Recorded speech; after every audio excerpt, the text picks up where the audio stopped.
I don't know if you want to talk about your husband, but I was interested to see you basically stalked your husband. I thought that was quite... Yeah, my husband, in 2014, I went to a...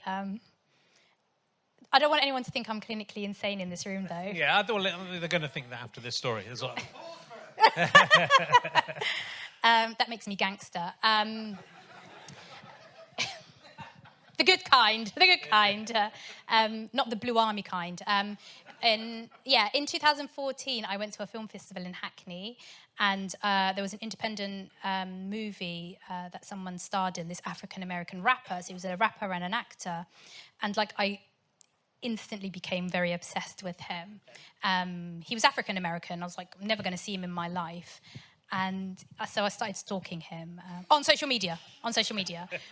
And in 2016, he released a post on Instagram and said that I'm going to Sudan for a TED Talks, because he does TED Talks as well. So I replied on that image, and I was like, oh my God, I'm from Sudan too. And a few days later, he liked the comment. Right.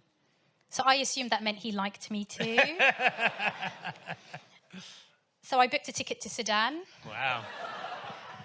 And I booked a ticket to that VIP event. And because even then, Sudan wasn't that safe, so I convinced my family go every year, but I convinced them to go a month early. And I was like, oh, but the weather's so good now, and there's so much going on. So I ended up paying for them all to go to Sudan, just so I can go to this event. So I was getting ready one day, and my dad was like, where do you think you're going? He doesn't actually have that accent. I need to stop doing that. He sounds exactly like me. But for entertainment purposes, where do you think you're going? And I was like, oh, Dad, I'm going to an event and this and that. And he was like, Sudan isn't safe. You need to take your brother with you. My brother's 8 years old. And he's a cunt. And so I was going to this TED Talks. Everyone there were adults, and I had this 8-year-old shit with me. So I paid an extra $30 to $40 to get backstage passes. And when I got backstage, I was speaking to the producers and this and that. And the amazing thing about, he wasn't my husband at the time, he really encouraged income going to the country he performs at. So he hired Sudanese producers, Sudanese directors, Sudanese venue, everything like that. So when the producer was talking to me, he was like, oh, your accent, you're not from here. And I was like, yes, I'm from England. Yes, I'm from England. And he's like, oh, what do you do? At that point, I wasn't a comedian, but I knew I wanted to do comedy. And I was like, oh, I'm a stand-up comedian. He was like, oh, that's amazing. I'm like, yes, I'm all over TV. And then he was like, oh, I want to do some stuff. And I was like, yeah, I've got fantastic networks with the BBC and this and that. So I was proper gassing myself up to the producer. And at this point, the rapper comes. Now, I've got this thing that if you ever fangirl or are obsessed with someone, never act like that. Always pretend like you have no idea who they are, because it gains their interest more. So when he came, I was like, oh, nice to meet you. My name's Ola. What's your name? And he was like, oh, my name's Rami. I was like, oh, that's really nice to meet you. I feel like I know you from somewhere. And he was like, oh, really? Oh, where do you think you know me from? And I was like, well, we couldn't have gone to the same school because you sound American. And he was like, yeah, I am American. And I was like, oh, well, I've never been to America. Have you ever been to the UK?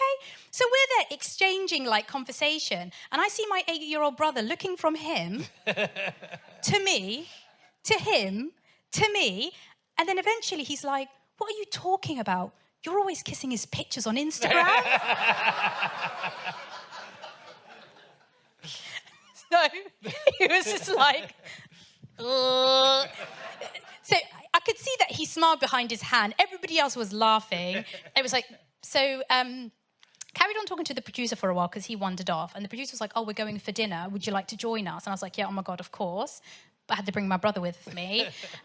So we're having dinner. I was speaking to different people. I kept trying to aim my conversation at Rami. I didn't think it went well, and I was really disappointed. And that night I went home and I was on the phone to my sister and I was like, I'm really upset, it didn't work. And, I was literally beating myself up for 3 days. So I tried to slide into his DMs. He didn't see it. And I was just like, I've literally spent £1,000 times 6 to come to Sudan, $170 on an event. And I was like, I didn't see him. Now, I was really tempted to go to one of these like juju witch doctors to like put a spell. Because they say that, don't they? They put a spell and they make you like fall in love with people. Yeah. I wouldn't do that. I was this tempted. And funnily enough, I was talking to my sister about it. And as I'm having a conversation with my sister, I felt my phone buzz.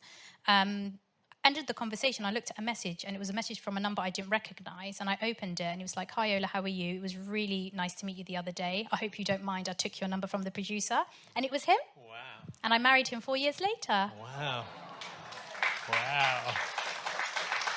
So stalking works. That's pretty much the moral of the story. That's incredible. You've clearly told him the whole background to it now. I never did until I did one podcast for Black in Cinema. And I don't even know why I was talking about it. And I thought I knew it was being recorded, but it was put on Twitter. And my God, did it go viral? And God, the comments. Someone was like, she needs to be sectioned. And some people were like, oh, I wish I had the balls to do that. In your case, one ball to do that. I wish I had this. And so I had positive and negative comments about it. Obviously, my husband heard about it. And he already knew I was a bit peculiar, you know. But, you know, he laughs about it now. And whenever people ask, he will never respond. He'll be like, ask her how we met, because my version is completely different. I mean, it's very flattering. If a woman spent £6,000 on me, I'd do anything she wanted. Anything. I mean, I'm already married, but my wife's never spent $6,000 on me, so I'm just telling you, girls, that's my price. I mean, it's on me, not otherwise. It's not. I'm not saying if you give me £6,000, I'll have sex with you. You've got to spend it on something else. Then I'll have sex with you. No one's having sex with you, mate. So. There's no money. There's not enough money on the Earth, on the planet Earth. But that's that. Fantastic story. And I do love that you bring your. I mean, you've said in interviews that your dad, especially, and your brother, have sort of introduced you to comedy. But your family's very much involved in your routines, especially your mum, I suppose. Yeah. So my mum's the only person who doesn't like that I do comedy. Okay. I think maybe that's why I still do pharmacy shifts, just so I can tell her, yeah, I'm still a pharmacist. But my dad wasn't happy with it until I gave him, put down the first check in front of him, and he was just kind of like, at the end of the day, it's your life, and, but no, my dad's really, really funny, and I always say I hope the apple doesn't fall far from the tree. When people meet him, after meeting me, they're like, yeah, I see where you get your sense of humour from. So he's intentionally funny. My mum's one of these people that thinks everything's the devil. Have you seen Waterboy with Adam Sandler? I have seen all of Adam Sandler's work. Yeah. So Waterboy, the mum, everything she doesn't like, she'll be like, she is the devil. That is the devil. Yeah, that's kind of my mum, yeah. Yeah, she's kind of that vibe. So she's unintentionally funny. She will say something that is so... I remember, when that really lovely kid, what's his name, on America's Got Talent, he was blind and he's autistic, and he plays the piano.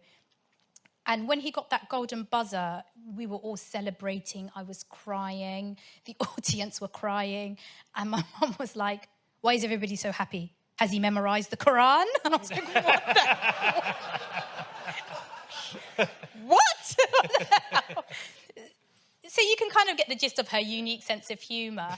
But I think that makes her funny. I do like dry sense of humour. I really like dryness, curtness, unintentionally funny. So I'd like to think I've got the best of both worlds. Sure. And do you still live next door to your mum? Yeah, I do, yeah. Wow. How's that work? I think my silence says it all, doesn't it? Do you think now you're earning some TV money, you can move a bit further away next year? Yeah, genuinely, I hope so.